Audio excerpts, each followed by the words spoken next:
Hello दोस्तों, welcome to our YouTube channel. तो चलिए मैं आज आपको इस वीडियो में मेरा ग्रुप डी का जो आंसर की आया है, मैंने भी एग्ज़ाम दिया था इसका। तो मेरा जो था कितना तारीख को, मेरा 13/9/2022 13 सितंबर को मेरा एग्ज़ाम हुआ था। और मेरे एग्ज़ाम जो है, मेरा एग्ज़ाम में लगभग 67 क्वेश्चन सही आ रहा है और 8 क्वेश्चन जो है गलत है। मैंने टोटल जो है 75 क्वेश्चन अटैम्प्ट लिया था। तो इसमें देखते हैं कि आज मेरे शिफ्ट में जो क्वेश्चन पूछा था वो किस लेवल का क्वेश्चन पूछा था और क्या क्या पूछा था। फुल डिटेल 1 से लेकर 100 तक के बारे में, सभी क्वेश्चन के बारे में देखेंगे और क्या सब पूछा था उसके बारे में थोड़ा एनालिसिस भी करेंगे।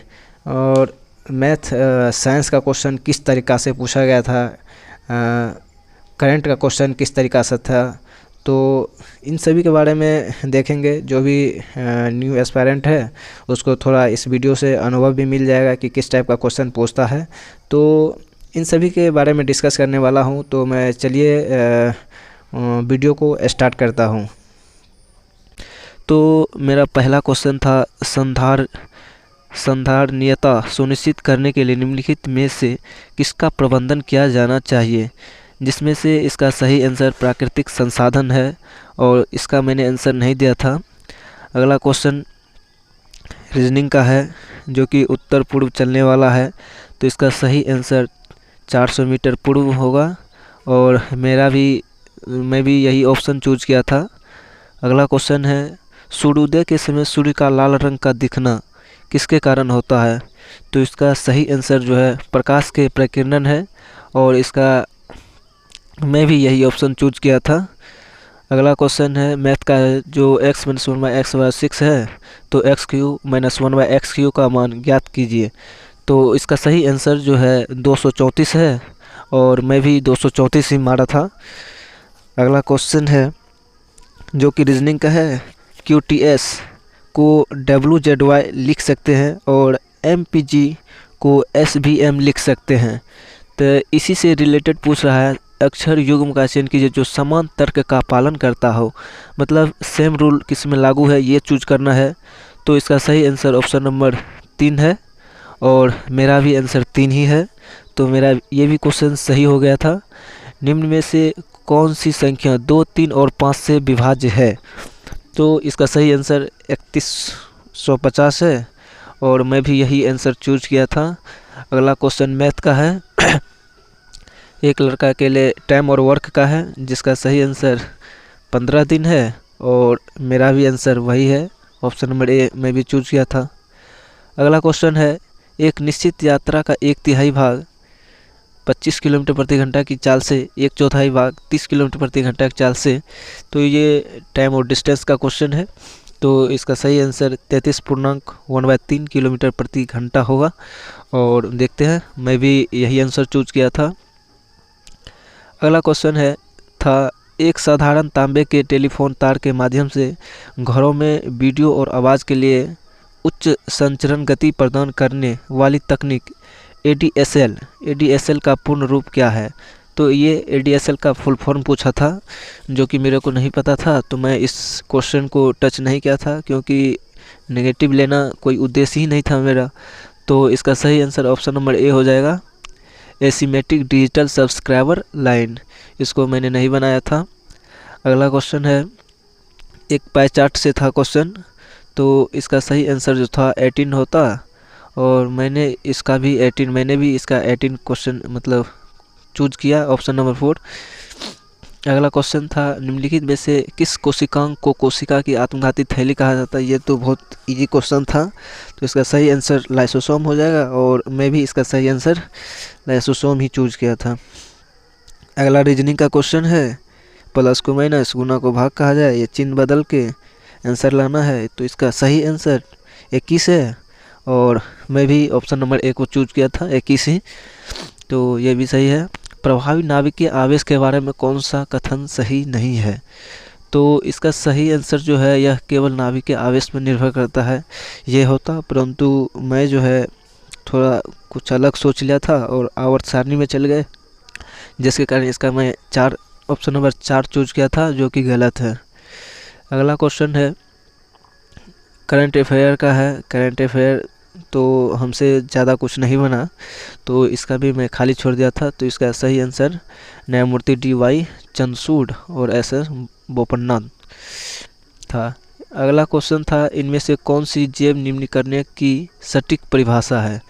तो जैव निम्नीकरण की परिभाषा जो है, तो इसका सही आंसर सूक्ष्म जीवों की क्रिया द्वारा हानि रहित उत्पादों में विघटित होने में सक्षम, इसका सही आंसर है। और इसका मैं भी यही आंसर चूज किया था।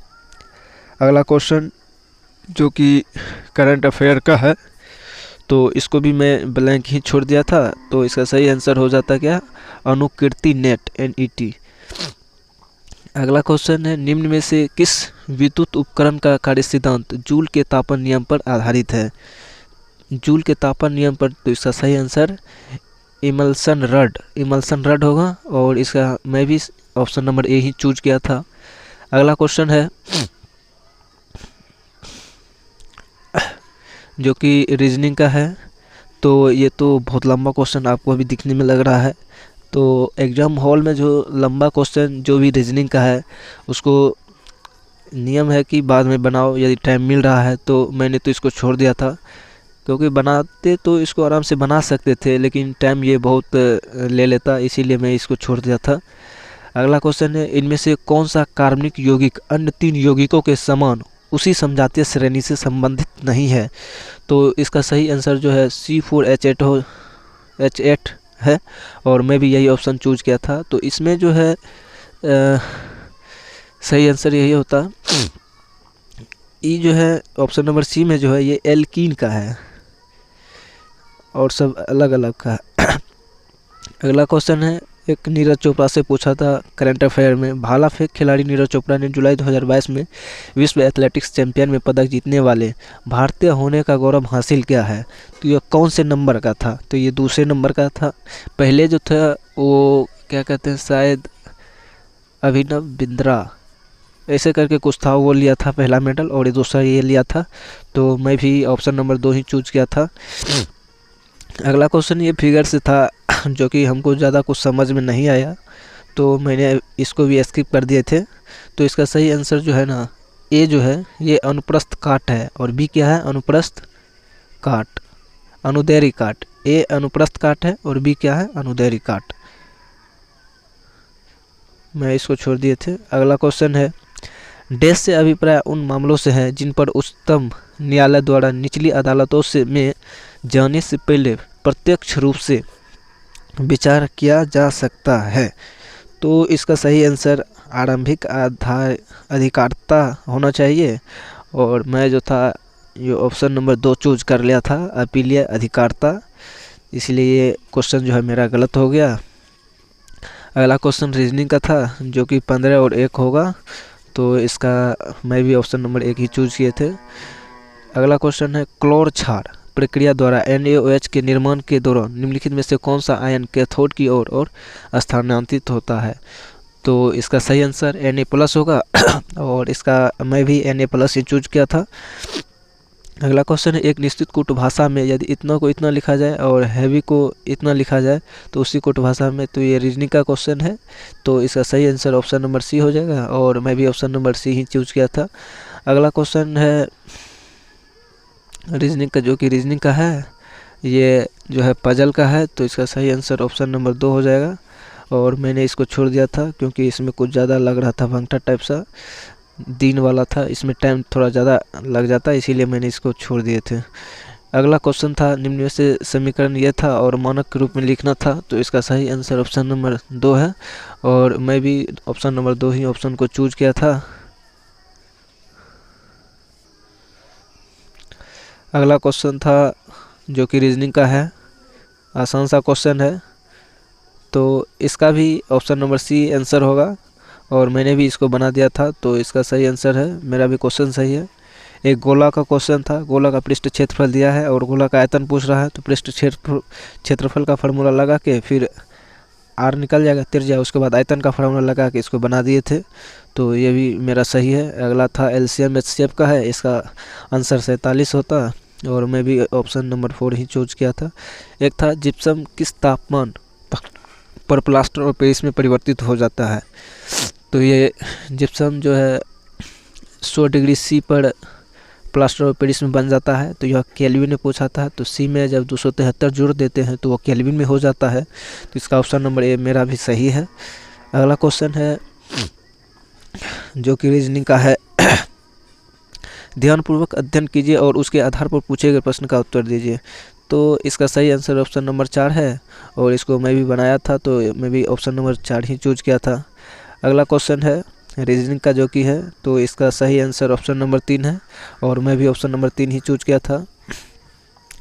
फिर से यहाँ एक था करंट अफेयर का क्वेश्चन था, जो कि हमको ज़्यादा कुछ समझ में नहीं आया। अगला क्वेश्चन है किसी कक्षा के 10 मित्र कक्षा परीक्षण के उत्तीर्ण 3 में जो कम अंक। तो ये मैथ का क्वेश्चन है, उतना हार्ड भी नहीं है। तो इसका सही आंसर जो था ऑप्शन नंबर ए होता, और मेरा भी ऑप्शन नंबर 1 ही है। अगला क्वेश्चन है इनमें से कौन सा सरकार के लिए पूंजीगत प्राप्तियां हैं। इकोनॉमिक्स का क्वेश्चन है, तो इसका ऑप्शन ए है सरकार द्वारा जनता से लिया गया लोन। बी है विदेशों और वहाँ की संस्थाओं से ली गई उधारी, और सी में है संपत्तियों का विनिवेश। तो इसका सही आंसर ऑप्शन नंबर डी है। ए बी और सी क्या है, तीनों सभी तीनों जो है सही है। तो इसका जो है मैंने भी ऑप्शन नंबर 4 चूज किया था, जो कि सही है। अगला क्वेश्चन था जो कि रीजनिंग का है, निम्नलिखित अक्षर प्रतीक वाला है। तो इसका सही आंसर ऑप्शन नंबर ए है, और मेरा भी चूज है ऑप्शन नंबर ए ही था, मैं भी option number A he choose किया था। अगला क्वेश्चन है जो कि रीजनिंग का है, तो इसका सही आंसर जो था इसका ऑप्शन नंबर 4 था, और मैंने भी इसको सॉल्व किया था तो मुझे भी PQ आंसर आया था, तो मैं भी ऑप्शन नंबर 4 ही इसका टिक किया था। अगला क्वेश्चन मैथ का है, मध्यानुपात पूछ रहा है। तो मध्यानुपात का फॉर्मूला √AB होता है, तो इसको सॉल्व करने के बाद 2/6 आ जाता है। मैंने भी ऑप्शन नंबर 2 ही चूज किए थे। अगला क्वेश्चन मैथ का है, जो कि टाइम डिस्टेंस का क्वेश्चन है। तो इसका जो है सही आंसर ऑप्शन नंबर 4 है, 18 घंटा, और मेरा भी है ऑप्शन नंबर 4। अगला क्वेश्चन है वृत्ताकार मेज वाला है, सीटिंग अरेंजमेंट का है, जो कि रीजनिंग का क्वेश्चन है। तो इसका सही आंसर ऑप्शन नंबर ए हो जाएगा, अमित। तो मेरा क्या है, मेरा भी ऑप्शन नंबर ए ही है, तो ये क्वेश्चन भी मेरा सही है। अगला क्वेश्चन था विस्थापन अभिक्रिया से। विस्थापन अभिक्रिया हमें पता था, लेकिन इतना डिफ़िकल्ट तरीक़ा से ये दे दिया था कि वहाँ हम कंफ्यूज हो गए और इसको छोड़ना पड़ा था। तो इसका सही आंसर ऑप्शन नंबर ए हो जाएगा, और इसको मैंने स्किप कर दिया था। अगला क्वेश्चन रीजनिंग का है, एनोलॉजी का है। तो इसका जो है सही आंसर ऑप्शन नंबर 3 है, और मैंने भी इसे सॉल्व किया था, तो मेरा भी ऑप्शन नंबर 3 ही आया था। अगला क्वेश्चन है यदि धारा को दोगुना और विभवांतर को आधा कर दिया जाए तो क्या होगा। तो ये V बराबर I बराबर V/R का फॉर्मूला पर लगेगा, उसको दोगुना और आधा करके। तो इसका सही आंसर जो है ऑप्शन नंबर ए आ जाता था, प्रतिरोध 1/4 हो जाएगा। तो मैंने भी इसको 1 ही चूज किया था। अगला क्वेश्चन है, ये जो है आप यह देखकर विचित्र हो जाते हैं कि आप सोसाइटी में किस तरह इधर उधर। तो ये क्वेश्चन जो था विज्ञान छात्र एक ऑफिस। तो इस क्वेश्चन का सही आंसर ऑप्शन नंबर 2 है। मैंने भी इसको सॉल्व किया था, तो मैंने भी इसे टिक किया था ऑप्शन नंबर 2 ही। तो ये क्वेश्चन मेरा सही है। फिर सीटिंग अरेंजमेंट का एक क्वेश्चन था, तो इसका सही आंसर ऑप्शन नंबर 2 है, और मैंने भी इसको सॉल्व किया था, तो इसका सही ऑप्शन जो था 2 ही आया था। अगला क्वेश्चन है बहुभुज से है। बहुभुज का कोण माप दे दिया है और भुजाओं की संख्या पूछ रहा है, तो इसको सॉल्व किए थे। तो इसका सही आंसर ऑप्शन नंबर 4 है, और मेरा ही भी चूज ऑप्शन जो है ऑप्शन नंबर 4 ही था। अगला क्वेश्चन है भारत का पहला पूर्ण जनगणना अभियान ऑपरेशन किस वर्ष शुरू किया गया था। तो पूर्ण जनगणना अभियान, तो इसका सही आंसर 1881 होगा, और मैंने भी इसको सही आंसर 1881 ही चूज किया था। अगला क्वेश्चन इकोनॉमिक्स का है, इनमें से क्या किसी फर्म के लिए परिवर्तनीय लागत नहीं है। तो इकोनॉमिक्स इसको मेरे कुछ ज़्यादा समझ में नहीं आया, तो मैंने इसको स्किप कर दिया था। अगला क्वेश्चन है जो कि रीजनिंग का है, इसको भी ट्राई किए थे, नहीं बना था, तो उसके बाद छोड़ दिए। अगला क्वेश्चन है रीजनिंग का ही है, तो इसका सही आंसर ऑप्शन नंबर 3 है, और मेरा चूज ऑप्शन भी है ऑप्शन नंबर 3 ही है। अगला क्वेश्चन है किसी रासायनिक प्रक्रिया के दौरान एक पदार्थ में हाइड्रोजन की वृद्धि क्या कहलाती है? जब हाइड्रोजन की जो वृद्धि होती है वो अपचयन कहलाती है। तो मैंने भी इसको सही टिक किया था। अगला क्वेश्चन है अपवर्तनांक का क्वेश्चन है, जो कि बहुत इजी क्वेश्चन है और मुझे कन्फ्यूज़न के कारण ये क्वेश्चन गलत कर दिए हैं। तो इसका सही आंसर ऑप्शन नंबर 8/9 होगा। ऑप्शन जो है A/B होना चाहिए। माध्यम B के सापेक्ष माध्यम A का अपवर्तनांक का फॉर्मूला, तो इसका जो है माध्यम B के सापेक्ष, जिसके सापेक्ष कहना है उसको ऊपर रखना है और जिसका निकालना उसको नीचे। तो मैंने वहाँ उल्टा कर दिया था, जिसके कारण मेरा ये रॉन्ग हो गया, जो कि नहीं होना चाहिए था। अगला क्वेश्चन फिर एक करंट अफेयर का है। 1 अप्रैल 2015 में जो वन स्टॉक सेंटर लाया था या किस में लाया था? तो निर्भया कोष में लाया था। तो मैंने इसको स्किप कर दिया था। अगला क्वेश्चन चतुर्भुज का है।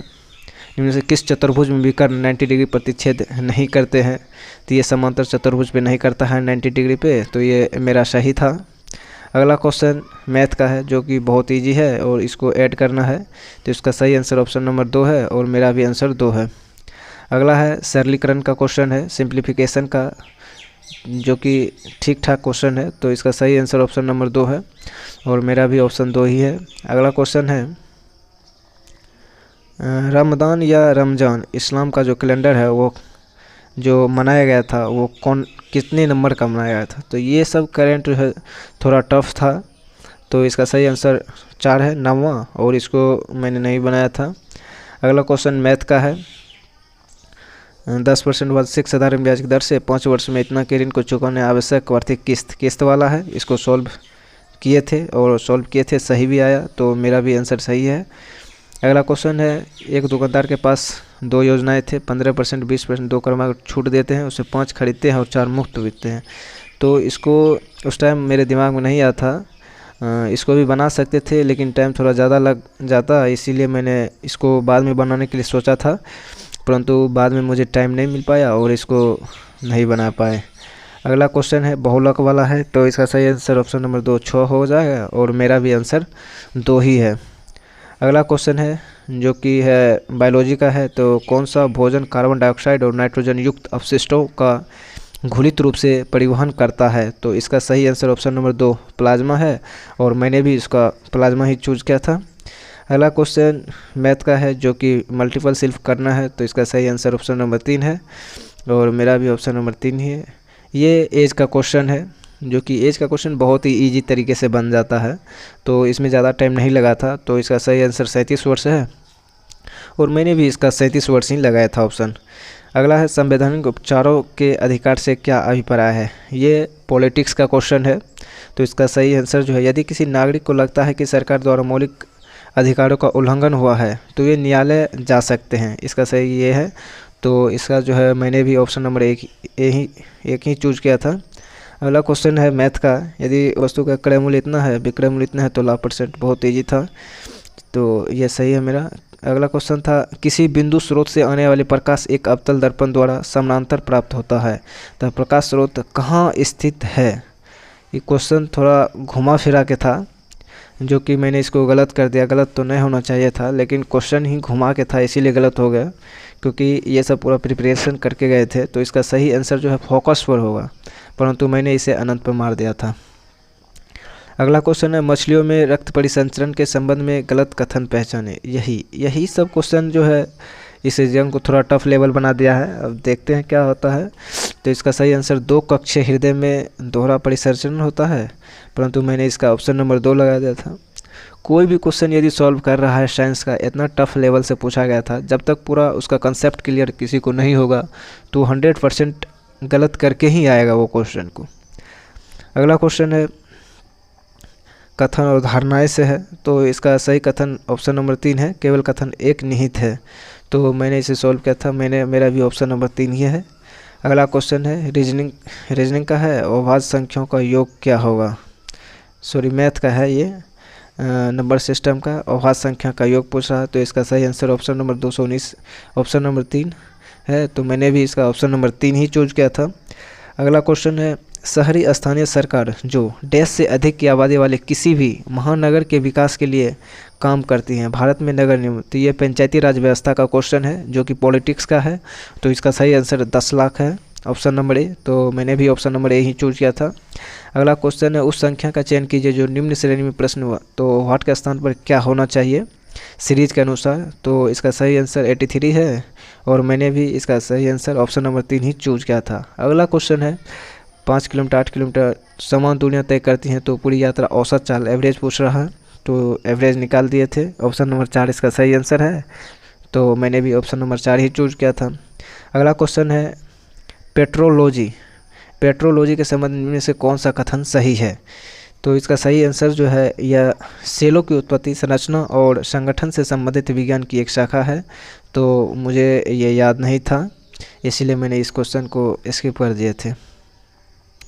अगला क्वेश्चन है, तालिका वाला है, जिसका सही आंसर 85 होना चाहिए, ऑप्शन नंबर 3, तो मैंने भी ऑप्शन नंबर 3 ही चूज किया था।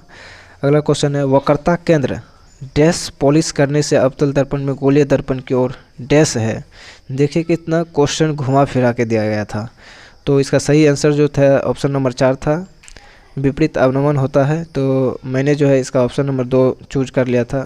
क्वेश्चन ही इतना घुमा फिरा के था कि दिमाग काम नहीं कर रहा था उस हॉल में, तो ये क्वेश्चन मेरा गलत हो गया। अगला क्वेश्चन है, एलसीएम एचसीएफ का है, तो इसका सही 280 है, ऑप्शन नंबर बी, तो मेरा भी ऑप्शन नंबर बी ही चूज है। अगला है, ये क्वेश्चन जो है रीजनिंग का क्वेश्चन है, इसमें से पूछा ठीक बाद संख्या भी है, तो कोई संख्या का बाद और पहले वाला है, तो इसका सही आंसर ऑप्शन नंबर 2 है और मैंने भी इसका ऑप्शन नंबर 2 ही चूज किया था। अगला क्वेश्चन है, कथन दिया है, इसमें कौन सा सही है ये आपको बताना है। तो इसका जो है सही आंसर ऑप्शन नंबर 3 हो जाएगा, टी ग्रेटर देन यू, तो मैंने भी इसका ऑप्शन नंबर 3 ही चूज किया था। अगला क्वेश्चन है रीजनिंग का, प्लस माइनस करने वाला, तो इसका सही आंसर ऑप्शन नंबर 2 है, मैंने भी इसे ऑप्शन नंबर 2 ही चूज किया था। अगला क्वेश्चन है, विज्ञान और प्रौद्योगिकी के लिए कितने वैज्ञानिकों को शांति स्वरूप भटनागर पुरस्कार 2021 में मिला। और सोचिए 2021 में शांति स्वरूप भटनागर पुरस्कार जो मिला था, ये कितने व्यक्ति को मिला था ये आपको बताना है। किसी का नाम नहीं पूछा और कुछ नहीं पूछा, सिर्फ कितनों को मिला ये, तो इसका ऑप्शन नंबर 4 होगा और मुझे याद नहीं था तो मैंने इसे स्किप कर दिया था।